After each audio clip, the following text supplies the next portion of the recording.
Bapak Ibu, saudara-saudari dan anak-anak sekalian, pertama-tama kami Majelis Jemaat GKMI Kudus mengucapkan selamat menyambut Natal dan beribadah dari rumah masing-masing. Berikut jadwal kebaktian Natal dan tutup tahun 2020 yang dapat jemaat ikuti secara daring atau online. Pertama, kebaktian Natal pada hari Jumat 25 Desember 2020 pukul 9 pagi dengan tema Di Tengah Keinsanian Ada Keilahian dengan pelayan firman oleh Pendeta Setiawati. Yang kedua, kebaktian tutup tahun pada hari Kamis 31 Desember 2020 pukul 7 malam dengan tema Mengamini Hidup dengan Iman dengan pelayan firman oleh Pendeta Muda Yesaya Sudarnoto Wijaya. Demikian warta yang kami sampaikan. Selamat beribadah dan Tuhan memberkati.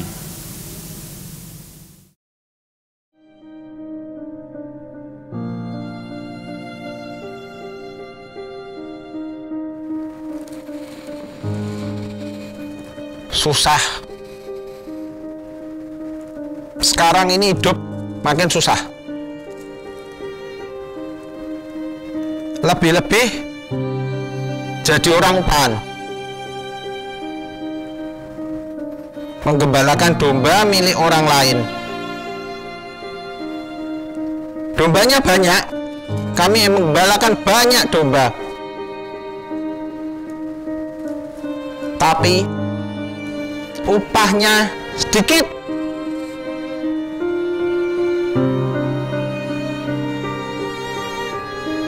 Seperti kerja bakti malahan.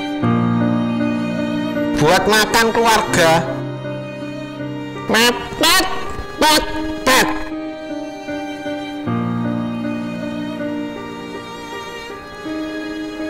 Kok ya masih harus bayar pajak? Apa ya tidak tahu? Hidup ki wis susah, kon bayar pajak. Sampai kapan? Sampai kapan aku harus hidup kayak begini?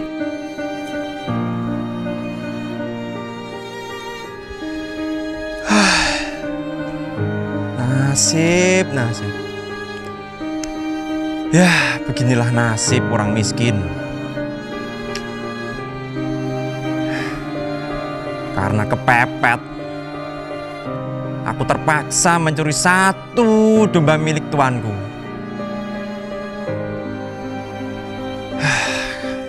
Tapi sial, aku ketahuan sama tuanku. Dan sejak saat itu,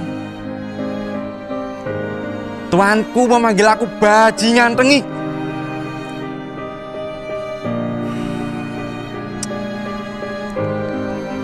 Dan orang-orang di luar sana selalu memanggil aku pencuri, maling.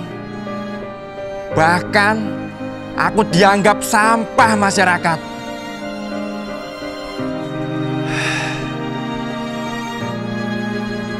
Sungguh sial nasibku ini.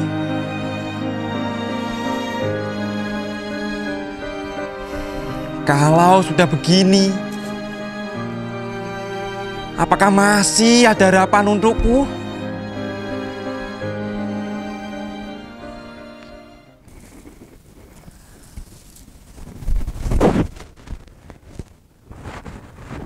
Cahaya apa itu? Sinarnya begitu cemerlang. Tidak. Lihat. Apa itu? Lihat.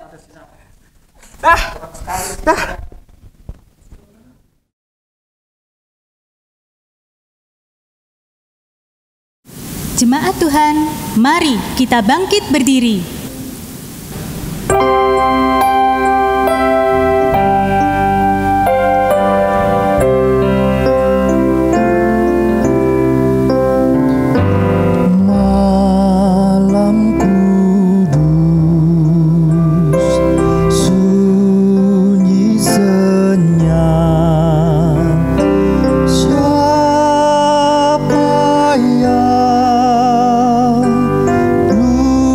Belum lelah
Inilah berita Natal bagi kita menurut Lukas pasal 2 ayat 11. Hari ini telah lahir bagimu Juru Selamat, yaitu Kristus Tuhan di kota Daud. Kelahirannya menghadirkan nyala pengharapan di tengah kegelapan dunia. Kami menyambut nyala pengharapan itu di dalam hati kami dengan penuh rasa syukur. Terimalah dan teruskanlah nyala pengharapan itu kepada orang-orang di sekitar kita.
lambang pengharapan ini, mari kita bersama menyanyikan Malam Kudus.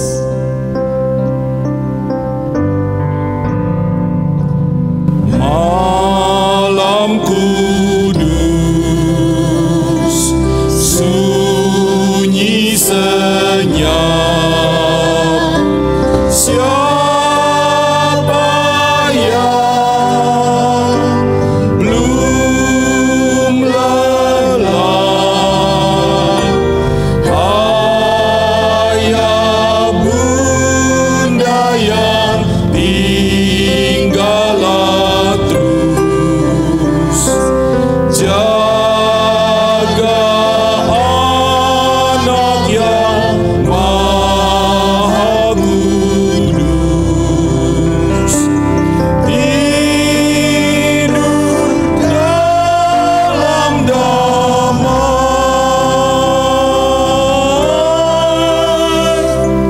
tidur dalam damai.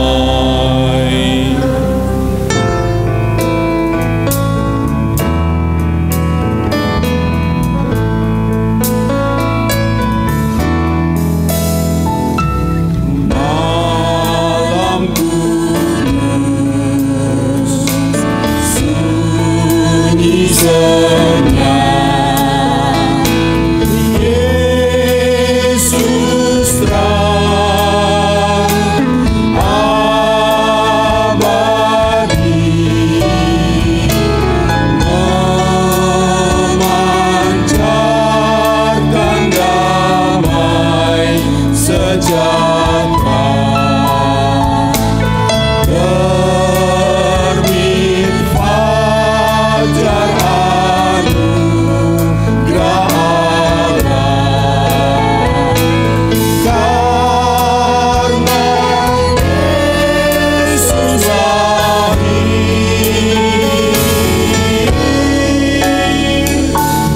karena Yesus lahir.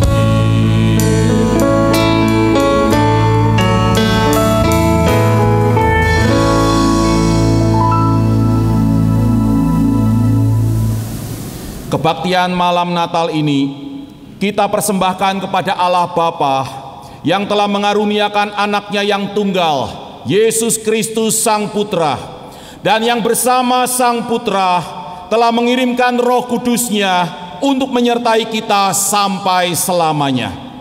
kemuliaan bagi Allah di tempat yang maha tinggi, dan damai sejahteranya bagi saudara sekalian. Dan bagimu juga. Mulia bagi Bapa, bagi Anak serta Roh Kudus, dari permulaannya, sekarang dan akan jadi selama-lamanya. Amin.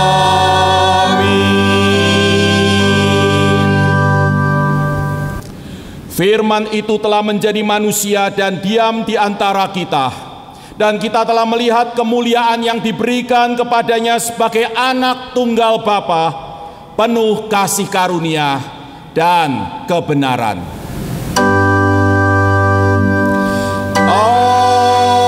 Amin, amin,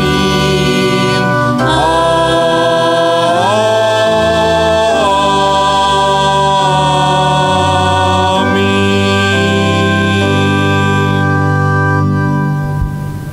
Silakan memadamkan lilin dan silakan duduk.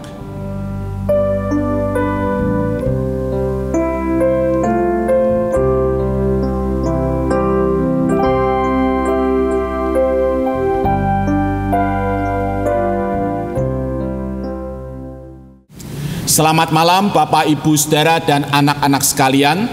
Selamat mengikuti kebaktian malam Natal dari rumah masing-masing. Malam Natal adalah kesempatan bagi kita umat Kristen untuk mengenang peristiwa kelahiran Tuhan kita Yesus Kristus. Peristiwa itu di satu sisi menyatakan bahwa Allah yang kita sembah adalah Allah yang maha kuasa dan sanggup menolong dan menyelamatkan kita dari segala kekuatan yang menindas kita. Dan di sisi lain menyatakan bahwa Allah yang kita sembah jugalah Allah yang memilih untuk membatasi dirinya demi menyelami kerentanan kita sebagai manusia ciptaan Allah. Selamat mengikuti kebaktian malam Natal. Mari kita menyambut kehadiran Tuhan dan satu sama lain dengan menyanyikan lagu Selamat Selamat Datang sambil bertepuk tangan.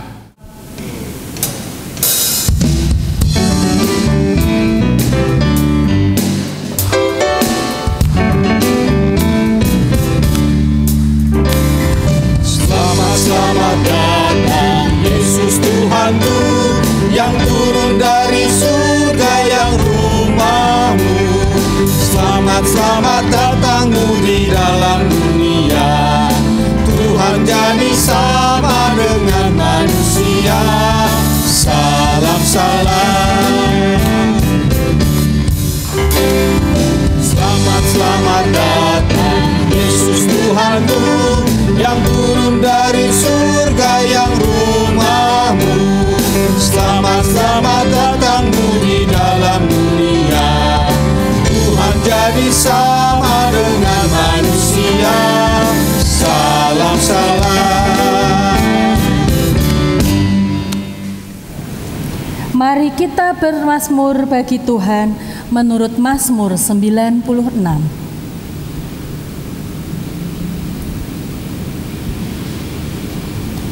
Nyanyikanlah nyanyian baru bagi Tuhan. Menyanyilah bagi Tuhan, hai segenap bumi. Menyanyilah bagi Tuhan, pujilah namanya.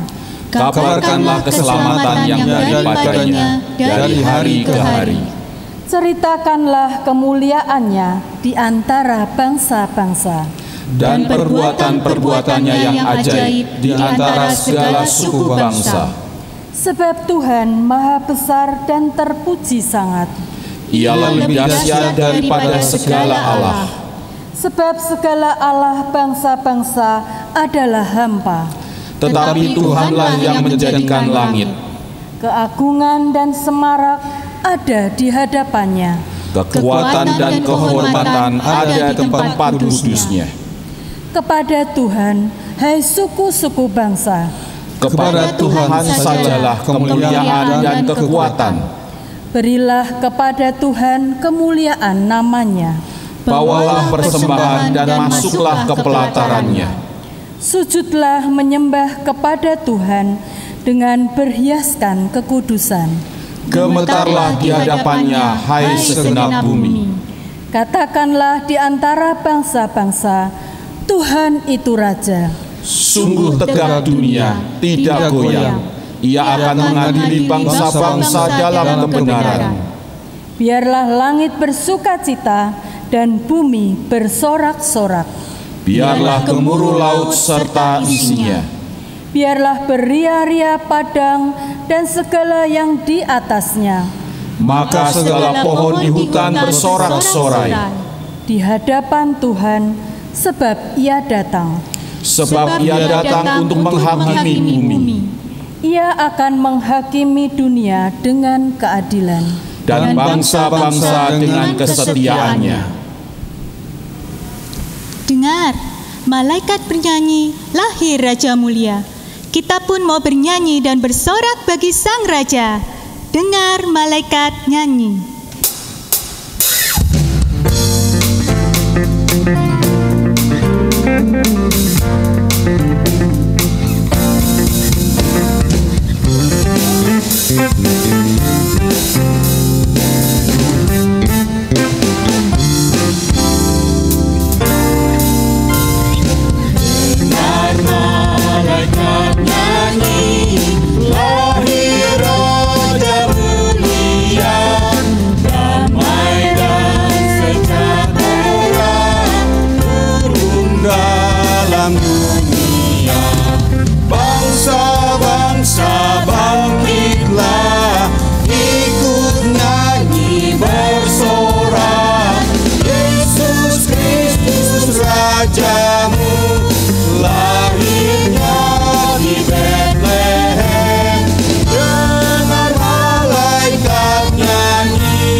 Saudaraku, berbeda dengan Yesus Kristus Sang Raja Mulia yang memberikan hidupnya untuk melayani dan menyelamatkan kita seringkali mengabaikan bahkan menyakiti orang-orang di sekitar kita. Karena itu, di hadapan Sang Raja Mulia, mari kita mengakui segala dosa dan kesalahan kita dengan menyanyikan Tuhanku, bila hati kawanku.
aku kasih-Mu mesra. Amin, amin.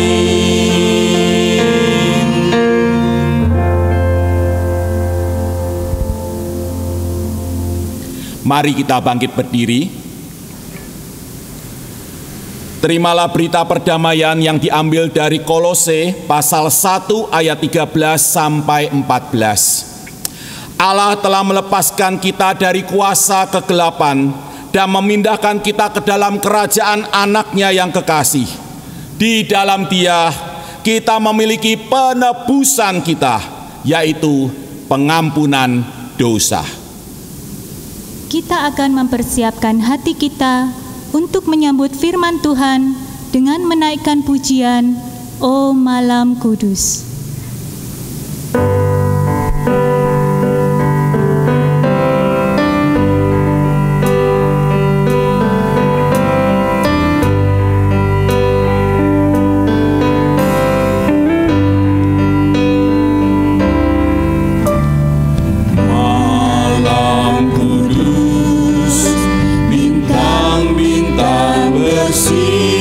Bersinar pada malam lahir Sang Penebus. Lama dunia berkanjang dalam dosa, sampai tibalah Sang Juru Selamat.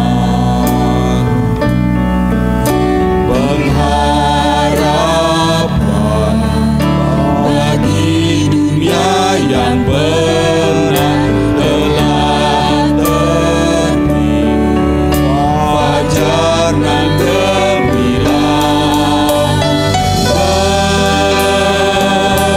bersujudlah,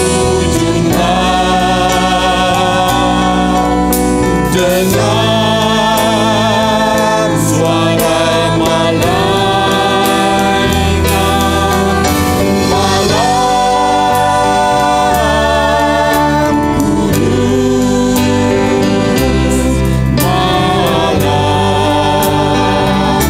Kristus lahir.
Silakan duduk.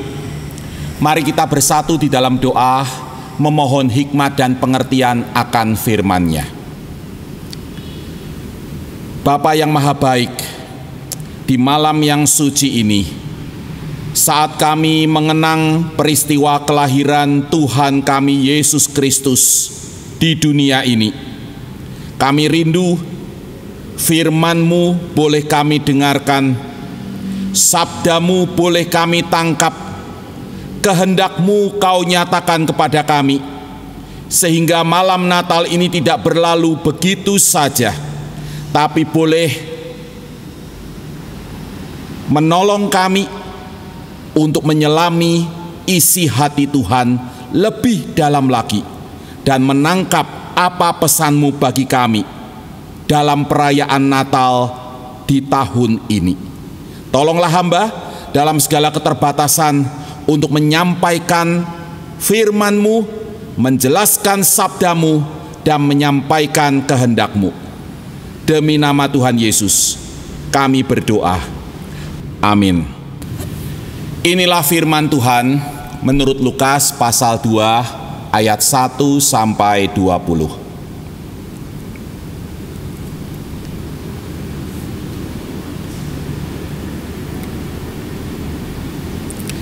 Pada waktu itu Kaisar Agustus mengeluarkan suatu perintah, menyuruh mendaftarkan semua orang di seluruh dunia. Inilah pendaftaran yang pertama kali diadakan sewaktu Kirenius menjadi wali negeri di Syria.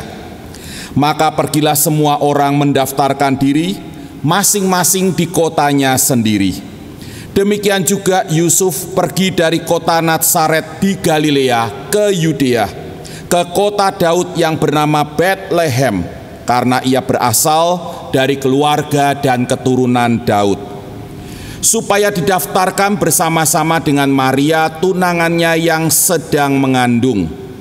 Ketika mereka di situ, tibalah waktunya bagi Maria untuk bersalin. Dan ia melahirkan seorang anak laki-laki, anaknya yang sulung. Lalu dibungkusnya dengan lampin dan dibaringkannya di dalam palungan, karena tidak ada tempat bagi mereka di rumah penginapan. Di daerah itu ada gembala-gembala yang tinggal di padang, menjaga kawanan ternak mereka pada waktu malam. Tiba-tiba berdirilah seorang malaikat Tuhan di dekat mereka, dan kemuliaan Tuhan bersinar meliputi mereka, dan mereka sangat ketakutan. Lalu kata malaikat itu kepada mereka, "Jangan takut, sebab sesungguhnya aku memberitakan kepadamu kesukaan besar untuk seluruh bangsa. Hari ini telah lahir bagimu juru selamat, yaitu Kristus Tuhan di kota Daud. Dan inilah tandanya bagimu, kamu akan menjumpai seorang bayi dibungkus dengan lampin dan terbaring di dalam palungan." Dan tiba-tiba tampaklah bersama-sama dengan malaikat itu sejumlah besar bala tentara sorga yang memuji Allah. Katanya, "Kemuliaan bagi Allah di tempat yang maha tinggi, dan damai sejahtera di bumi di antara manusia yang berkenan kepadanya." Setelah malaikat-malaikat itu meninggalkan mereka dan kembali ke sorga, gembala-gembala itu berkata seorang kepada yang lain, "Marilah kita pergi ke Betlehem untuk melihat apa yang terjadi di sana, seperti yang diberitahukan Tuhan kepada kita." Lalu mereka cepat-cepat berangkat dan menjumpai Maria dan Yusuf dan bayi itu yang sedang berbaring di dalam palungan. Dan ketika mereka melihatnya, mereka memberitahukan apa yang telah dikatakan kepada mereka tentang anak itu. Dan semua orang yang mendengarnya heran tentang apa yang dikatakan gembala-gembala itu kepada mereka. Tetapi Maria menyimpan segala perkara itu di dalam hatinya dan merenungkannya. Maka kembalilah gembala-gembala itu sambil memuji dan memuliakan Allah, karena segala sesuatu yang mereka dengar dan mereka lihat, semuanya sesuai dengan apa yang telah dikatakan kepada mereka. Demikianlah firman Tuhan. Haleluya, haleluya, haleluya.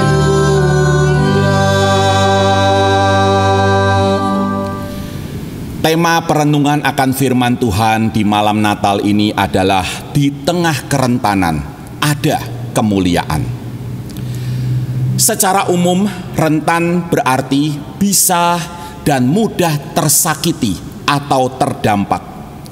Kerentanan adalah keadaan bisa dan mudah tersakiti atau terdampak. Bapak, Ibu, Saudara, dan anak-anak sekalian, kita hidup di dunia yang memuja kemapanan dan menolak kerentanan. Hal itu nyata di tengah masyarakat. Di masa pandemi ini contohnya, banyak orang menolak kemungkinan dirinya terinfeksi COVID-19. Bahkan setelah hasil tes swab keluar dan tertulis di sana positif. Di pihak lain, tidak sedikit yang menolak kemungkinan itu dengan mengabaikan protokol kesehatan. Tidak pakai masker, tidak cuci tangan, dan tidak jaga jarak. Bahkan beraktivitas seperti biasa karena merasa dirinya kuat dan kebal terhadap COVID-19. Mengapa demikian? Ada banyak faktor yang melatar belakanginya. Salah satunya dan yang utama justru adalah faktor teologis. Gambaran kita tentang Allah bermain di sini, yaitu Allah yang maha kuasa dan sanggup meluputkan atau melepaskan kita dari segala persoalan. Dengan mengimani Allah yang seperti itu, kita merasa akan diluputkan atau dilepaskan dari segala persoalan. Di satu sisi, gambaran tentang Allah yang seperti itu tidak salah. Allah memang maha kuasa dan sanggup menolong kita apapun persoalan kita. Namun di sisi lain, gambaran tentang Allah yang seperti itu bisa sangat berbahaya, menipu dan menerpurukan kita jika ia menjadi pemahaman yang tunggal dan mutlak tentang diri Allah. Apalagi ketika situasi hidup justru kian memburuk, kita bisa kehilangan iman akan Allah karena apa yang kita alami ternyata berlawanan dengan gambaran kita tentang Allah. Puji Tuhan, Natal merombak dan membarui gambaran tentang Allah yang seperti itu. Allah memang maha kuasa dan sanggup menolong kita.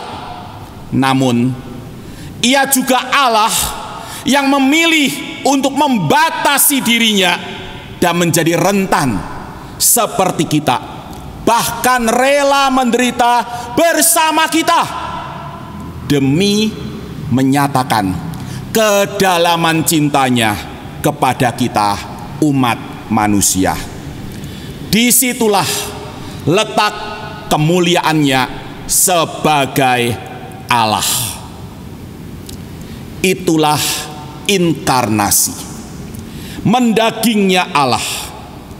Saya bersyukur kata mendaging ada dalam Kamus Besar Bahasa Indonesia.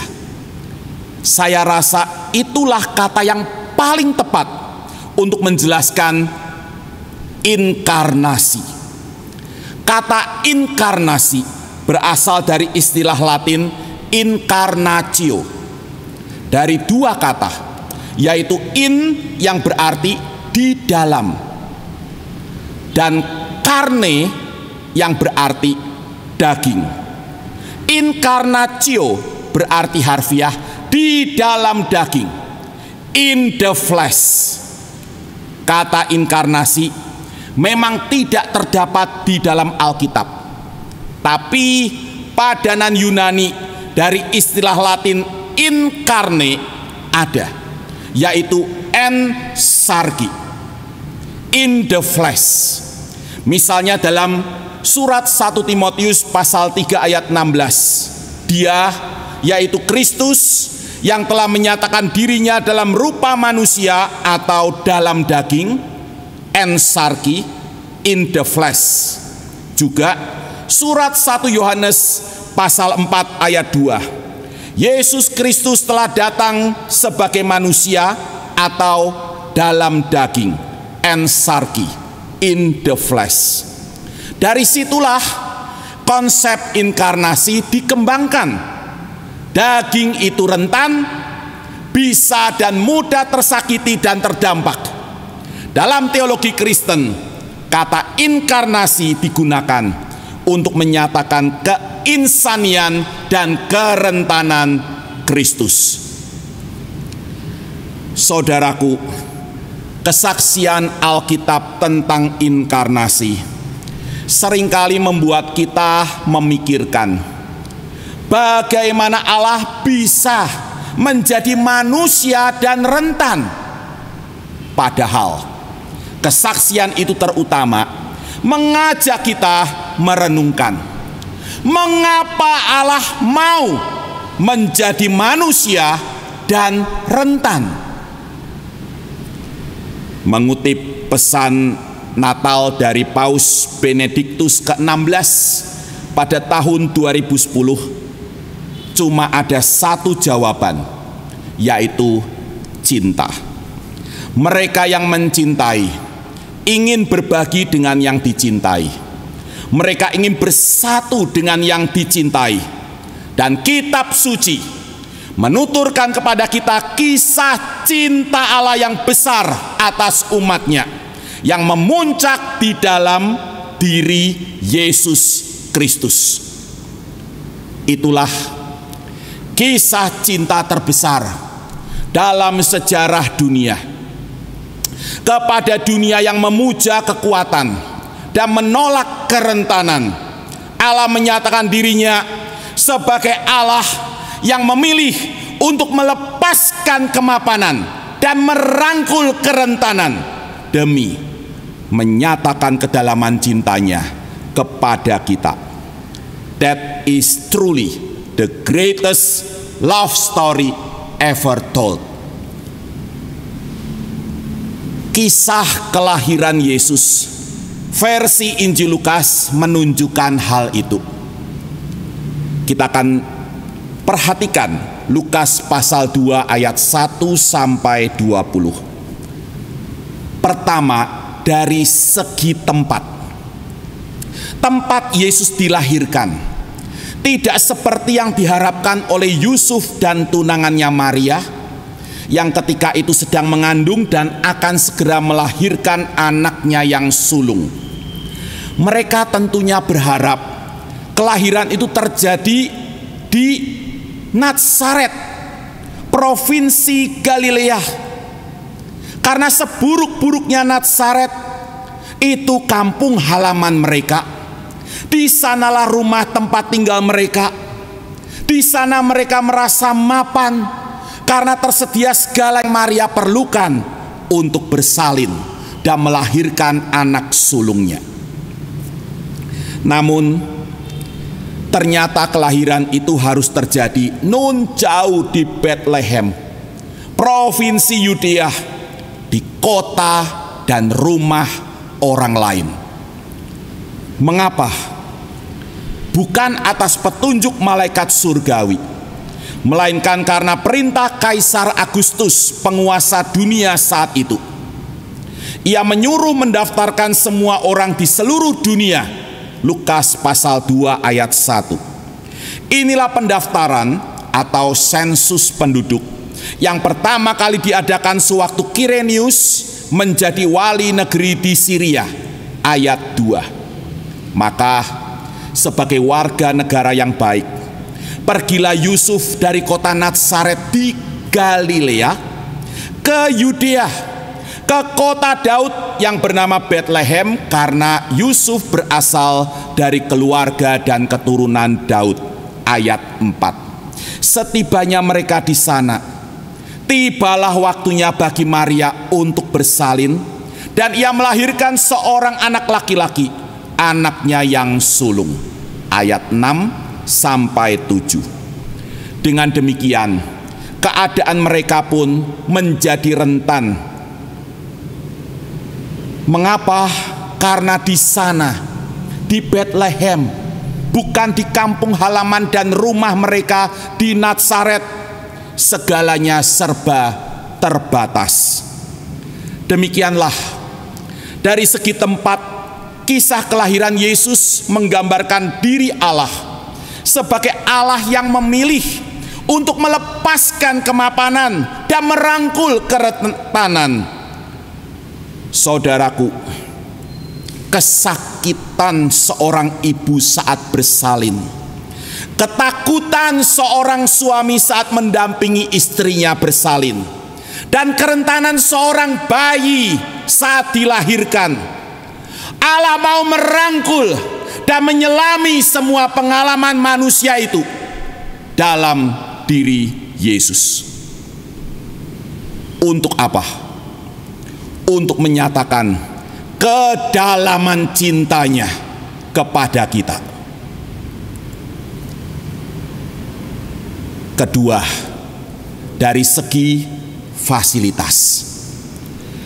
Fasilitas yang tersedia untuk menyambut kelahiran Yesus tidak seperti yang diharapkan oleh Yusuf dan Maria. Bukan kamar yang hangat, kain yang bersih, dan tempat berbaring yang nyaman. Bukan, melainkan tempat binatang, kain seadanya, dan palungan tempat makan ternak. Dalam Alkitab versi bahasa Indonesia sehari-hari, kata yang digunakan untuk kain yang membungkus Yesus bukan lampin, tapi sekadar kain. Kata Yunani sparganoo berarti membungkus dengan kain. Kain seadanya, yang penting dapat digunakan untuk membungkus bayi yang baru lahir, bisa membuatnya nyaman dan hangat. Menurut saya, terjemahan versi bahasa Indonesia sehari-hari ini lebih tepat, melukiskan kondisi darurat ketika itu, seperti halnya palungan yang terpaksa digunakan untuk membaringkan sang bayi kudus, karena tertulis di ayat 7, tidak ada tempat bagi mereka di rumah penginapan. Saudaraku, semua orang tua mengharapkan anak mereka lahir di tengah kecukupan bahkan kelengkapan fasilitas, bukan kekurangan, apalagi ketiadaan fasilitas. Lebih lagi di tengah ancaman COVID-19, yang dicari adalah rumah sakit yang dinilai bukan cuma memiliki fasilitas yang lengkap, dokter yang cakap, tapi juga aman dari COVID-19. Namun, apa yang tersedia saat Yesus dilahirkan sungguh sebaliknya. Cuma tempat binatang untuk melahirkannya, kain seadanya untuk membungkusnya, dan palungan tempat makan ternak untuk membaringkannya. Hal itu menyatakan bahwa sekali lagi, bukan kemapanan yang dipilih Allah, tapi kerentanan. Oh Bapak, Ibu, Saudara, dan anak-anakku, saya berdoa dan berharap mulai malam ini, saat ini, di malam yang suci ini, jangan lagi bertanya bagaimana Allah bisa menjadi manusia dan rentan, tapi bertanyalah, mengapa Allah mau menjadi manusia dan rentan? Dan jawabannya adalah untuk menyatakan kedalaman cintanya kepada saudara dan saya. Ketiga, dari segi tanda. tanda bahwa anak yang dilahirkan Maria adalah kudus dan rajani, tidak seperti yang diharapkan oleh Yusuf dan Maria. Jauh sebelumnya, malaikat Gabriel telah menyampaikan kepada Maria bahwa anak yang dikandungnya akan menjadi besar, dimuliakan, dan dirajakan sampai selama-lamanya. Lukas pasal 1 ayat 32 sampai 33. Dengan janji itu, tanda yang diberikan semestinya sepadan dengan jubah, tahta, punggawa. Namun yang terjadi justru sebaliknya.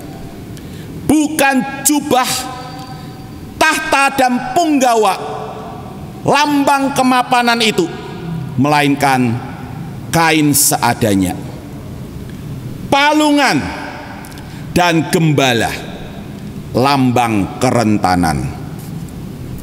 Bukan barisan punggawa dari istana raja, tapi kaum pinggiran dari padang Efrata yang membawa berita surgawi itu kepada Yusuf dan Maria. Hari ini telah lahir bagimu Juru Selamat, yaitu Kristus Tuhan di kota Daud. Dan inilah tandanya bagimu, kamu akan menjumpai seorang bayi dibungkus dengan lampin atau kain seadanya dan terbaring di dalam palungan. Kaum pinggiran, kain seadanya, dan palungan, lambang kerentanan. Mungkin itu sebabnya sementara semua orang mendengar berita itu merasa heran, Maria menyimpan segala perkara itu di dalam hatinya dan merenungkannya. Ayat 19. Mengapa tandanya bukan jubah, tahta, dan punggawa, melainkan kain seadanya, palungan, dan gembala? Juru Selamat dan Tuhan seperti apa yang tanda kelahirannya begitu rentan? Di kemudian hari, setelah anak itu dewasa, perenungan Maria itu baru terjawab. Anak yang dilahirkannya itu bukan Juru Selamat dan Tuhan yang berjubah raja, duduk di tahta dan dikelilingi para punggawa, yang menyingkirkan penguasa Romawi dengan gagah perkasa dan menuntut dilayani oleh semua orang yang direbutnya dari tangan para penguasa. Bukan, melainkan Juru Selamat dan Tuhan yang berpakaian sederhana, duduk di mana saja dan dikelilingi oleh orang-orang yang berdosa, yang berbela rasa dengan kaum pinggiran dan sedia mengorbankan dirinya sampai mati di kayu salib demi keselamatan mereka. Juru Selamat dan Tuhan yang lahir dan matinya di tempat yang hina dan tercela, palungan dan salib, demi merangkul dan menjadi sahabat semua orang, bahkan mereka yang paling hina dan berdosa di muka bumi ini, seperti penjahat yang disalibkan di sampingnya, yang akhirnya menyerahkan dirinya kepada Kristus di akhir hidupnya, dan dibawa oleh Kristus masuk ke dalam keabadian. Kata Yesus kepadanya, sesungguhnya hari ini juga engkau akan ada bersama-sama aku di dalam Firdaus. Oh, indah sekali kedalaman cinta Allah yang memilih untuk melepaskan kemapanan dan merangkul kerentanan kita, ditunjukkan di sana kepada seorang penjahat yang tidak mendapatkan tempat lagi di dunia ini. Dia tergantung di kayu salib, tempat yang paling terkutuk.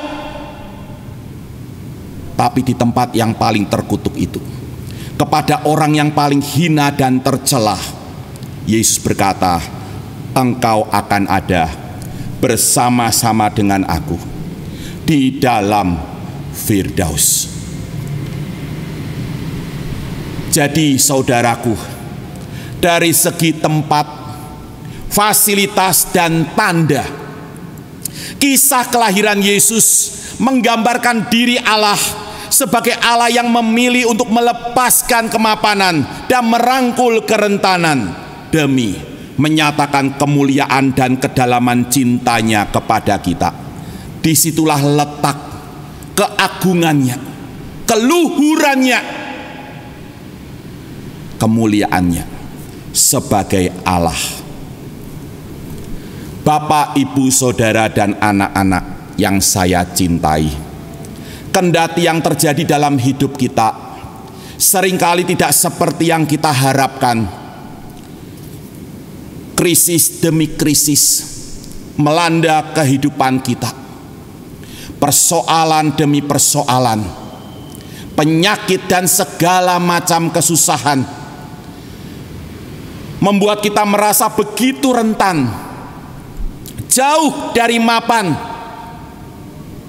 Pesan malam Natal ini mengajak kita untuk mengingat bahwa kita tidak pernah menjalani dan menanggung semua itu sendirian. Allah memilih untuk hadir di sana dan turut menanggungnya bersama kita. Tanda kehadirannya bukan jubah, tahta, dan punggawa, bukan perayaan Natal besar-besaran yang cuma dapat dinikmati oleh segelintir orang, tapi tandanya adalah, tanda kehadirannya adalah kain seadanya, palungan, dan gembala, berupa kehadiran dan semangat berbagi suka duka dengan saudara-saudara yang sedang kesusahan. Karena itu, untuk merayakan Natal, besok kita merayakan Natal, tidak ada cara yang lebih baik ketimbang menerima, berdamai, bahkan mensyukuri segala kerentanan kita. Karena justru disitulah, di situ dalam kerentanan kita dapat mengalami dan merasakan kehadiran dan pertolongan Allah kita. Selain itu, mari kita kaum yang rentan ini juga menjadi tanda kehadiran Allah di tengah kerentanan saudara-saudara kita, dengan berbagi suka duka serta berupaya meringankan beban kehidupan mereka. Mari kita lakukan apa yang terbaik bagi mereka dengan apa yang ada pada kita, seperti kain seadanya dan palungan tempat makan ternak di hari kelahiran Yesus. Kain itu memang seadanya, tapi itulah yang terbaik dan tersedia saat itu, guna membungkus sang bayi yang baru lahir, supaya dia bisa merasa hangat dan nyaman. Palungan itu memang tempat makan ternak, kotor, tapi itulah yang terbaik dan tersedia guna membaringkannya. Wahai saudaraku, apa yang ada pada kita bukan yang tidak ada. Apa yang ada pada kita, jika itu yang terbaik yang bisa kita berikan, berikanlah untuk meringankan beban kehidupan sesama kita. Dengan demikian, di tengah segala kerentanan kita, tidak ada satupun anak kita yang sampai harus putus sekolah. Tidak ada satupun mahasiswa yang sampai harus menunda kuliah. Tidak ada satupun saudara yang sakit yang sampai tidak bisa berobat. Dan tidak ada satupun sahabat yang sampai putus asa akibat kehilangan pekerjaan. Karena Allah hadir dan turut menanggung segala kerentanan di antara kita melalui kita. Saya akhiri khotbah malam Natal ini dengan kisah tentang asal-usul pohon Natal. Ada banyak kisah tentang asal-usul pohon Natal. Salah satunya yang paling indah menurut saya dan yang paling berkesan buat saya adalah yang didasarkan pada kisah Santo Bonifacius dari tahun 750-an. Bonifacius adalah seorang misionaris dari Inggris yang diutus ke Jerman dan Perancis. Alkisah, pada suatu malam dalam sebuah perjalanan, Bonifacius melihat sekelompok orang hendak mengorbankan seorang anak warga desa kepada dewa Thor di sebuah pohon oak, lambang kekuatan dan kemapanan. Pohon itu begitu besar dan kuat untuk menyelamatkan anak itu. Bonifacius memberanikan dirinya, lalu mengayunkan kapaknya yang besar untuk menebas pohon oak tersebut. Lalu keajaiban pun terjadi. Pohon yang besar dan kuat itu roboh. Setelah itu, tampaklah dari baliknya pohon cemara muda, laksana puncak gereja yang menunjuk ke surga. Bonifacius berbicara lantang kepada para warga desa. Pohon kecil ini, pohon muda hutan, akan menjadi pohon kudus kalian mulai malam ini. Pohon ini adalah pohon damai, sebab rumah-rumah kalian dibangun dari kayu cemara. Pohon ini adalah lambang kehidupan abadi, sebab daun-daunnya senantiasa hijau. Lihatlah bagaimana daun-daun itu menunjuk ke langit, ke surga. Biarlah pohon ini dinamakan pohon kanak-kanak Yesus. Berkumpullah di sekelilingnya, bukan di tengah hutan yang liar, melainkan dalam rumah kalian sendiri. Di sana pohon ini akan dibanjiri bukan oleh persembahan darah yang tercurah, melainkan oleh persembahan-persembahan cinta dan kasih satu sama lain.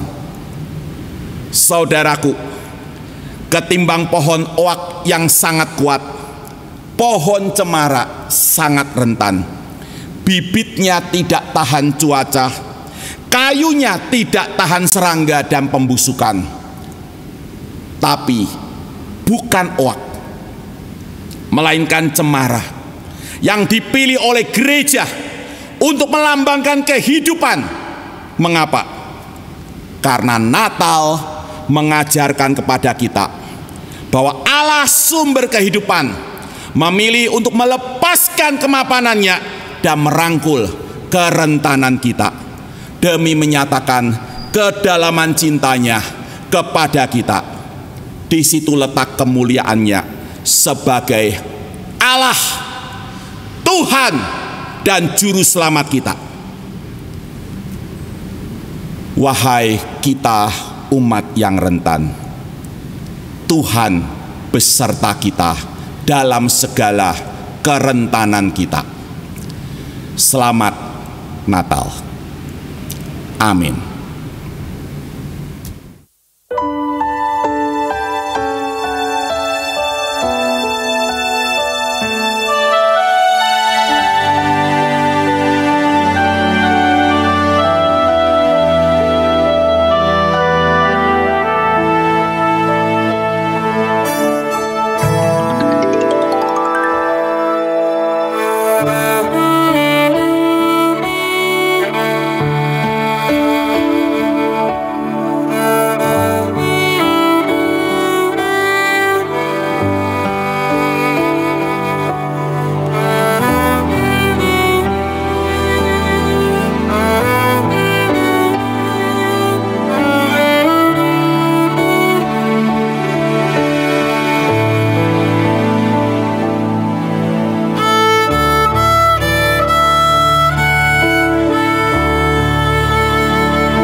Mari kita bangkit berdiri.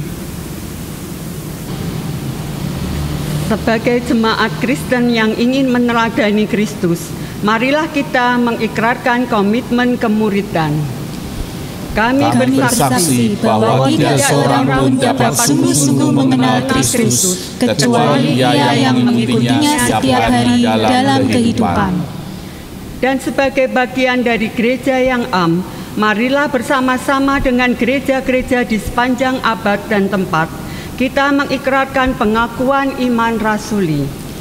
Aku percaya kepada Allah, Bapa yang Maha Kuasa, Khalik langit dan bumi, dan kepada Yesus Kristus, Anaknya yang tunggal Tuhan kita, yang dikandung dari Roh Kudus, lahir dari anak darah Maria, yang menderita sengsara di bawah pemerintahan Pontius Pilatus, disalibkan, mati dan dikuburkan, turun ke alam maut. Pada hari yang ketiga, bangkit pula dari antara orang mati, naik ke surga, duduk di sebelah kanan Allah, Bapa yang Maha Kuasa, dan dari sana Ia akan datang kembali untuk menghakimi orang yang hidup dan yang mati. Aku percaya kepada Roh Kudus, gereja yang kudus dan am, persekutuan orang kudus, pengampunan dosa, kebangkitan orang mati, dan hidup yang kekal. Silahkan duduk.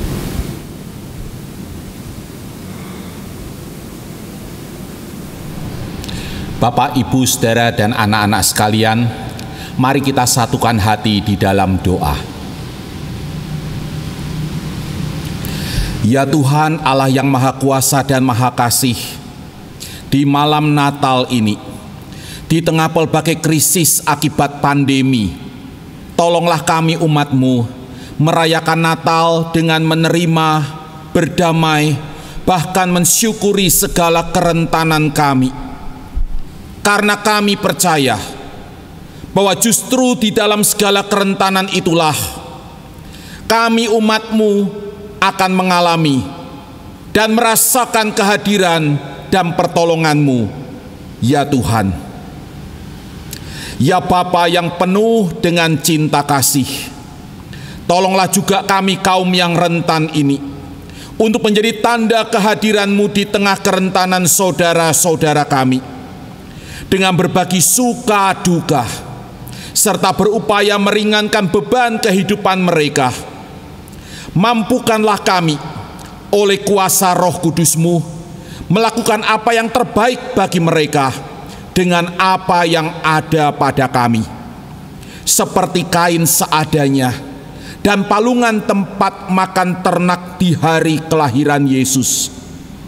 Dengan apa yang ada pada kami mau satukan gerak langkah kami untuk meringankan beban kehidupan sesama kami.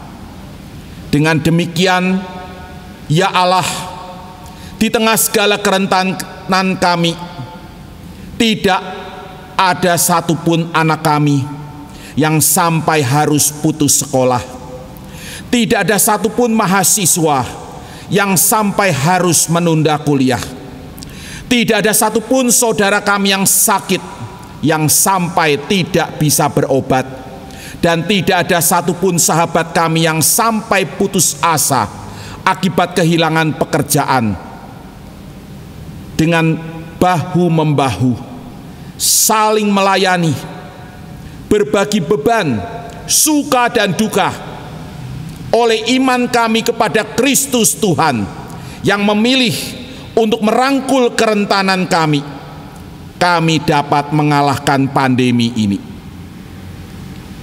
Karena Allah hadir dan turut menanggung segala kerentanan kami melalui pelayanan di antara kami, oleh kami, untuk kemuliaan Tuhan dan kesejahteraan seluruh umat manusia.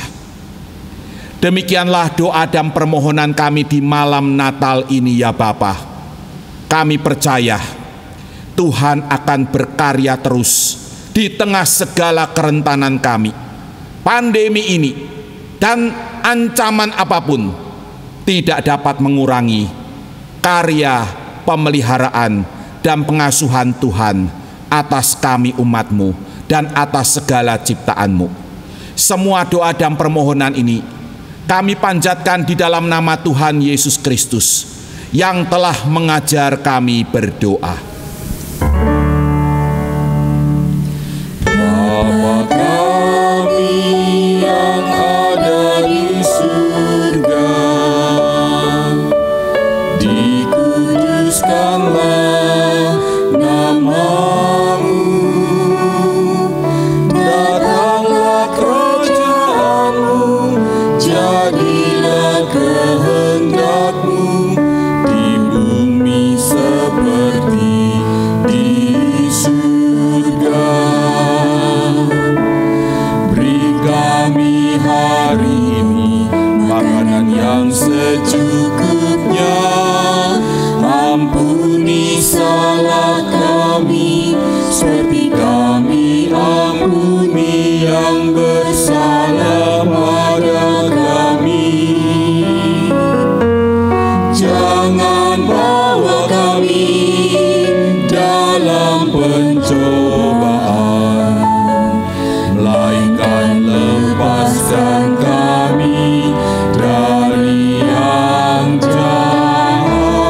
Sebab Kau-Lah yang punya kerajaan dan kuasa dan kemuliaan sampai selama-lamanya.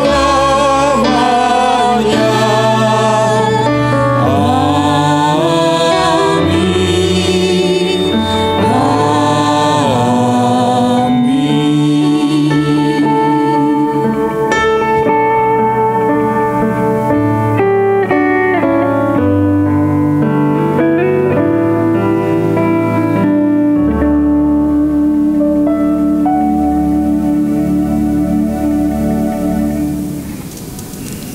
Di penghujung kebaktian malam Natal ini, mari kita nyatakan tekad kita untuk mewartakan kabar bahagia lahirnya seorang juru selamat dunia dengan menyanyikan Kidung Pamungkas, Kabar Gembira.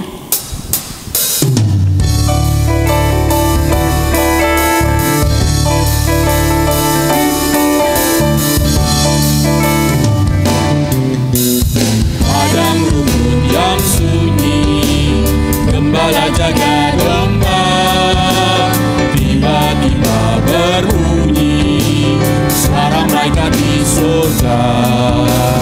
Para malaikat bersorak, bawa berita gembira, Yesus Kristus telah lahir dalam kota Betlehem. Ini kabar bahagia bagi manusia, kabarkan ke seluruh bumi pada hari ini. Mari kita bersorak, puji mulia baginya, damai bagi manusia, mulia bagi Allah.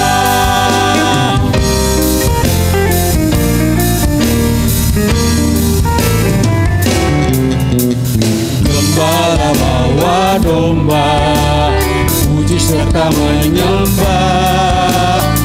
3 orang majusi datang memberi hadiah. Di dalam palungannya Yesus kecil berbaring, anak Allah yang tunggal lahir jadi manusia. Ini kabar bahagia bagi manusia, kabarkan ke seluruh bumi pada hari ini. Mari kita bersorak, puji mulia baginya, damai bagi manusia, mulia bagi Allah. Ini kabar bahagia bagi manusia, kabarkan ke seluruh bumi pada hari ini. Mari kita bersorak, puji mulia baginya, damai bagi manusia, mulia bagi Allah.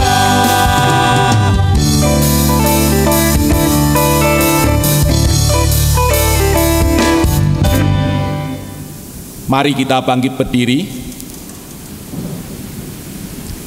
Arahkanlah hatimu kepada Tuhan. Kami mengarahkan hati kami kepada Tuhan. Jadilah saksi Kristus.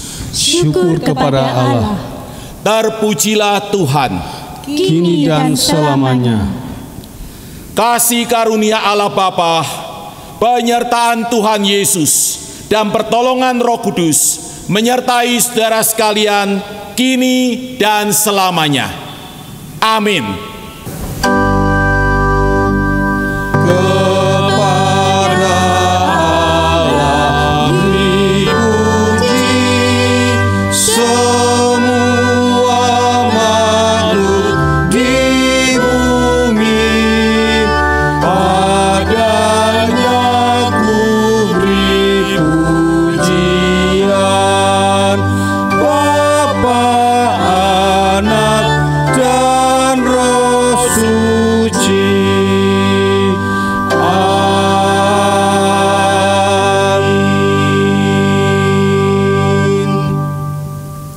Silakan duduk dan mengambil saat teduh sejenak.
Jemaat yang hadir di ruang kebaktian ini dapat menyerahkan persembahan dengan memasukkannya ke kotak persembahan yang tersedia. Sedangkan jemaat yang beribadah dari rumah dapat menyerahkannya seperti biasanya.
Thank you.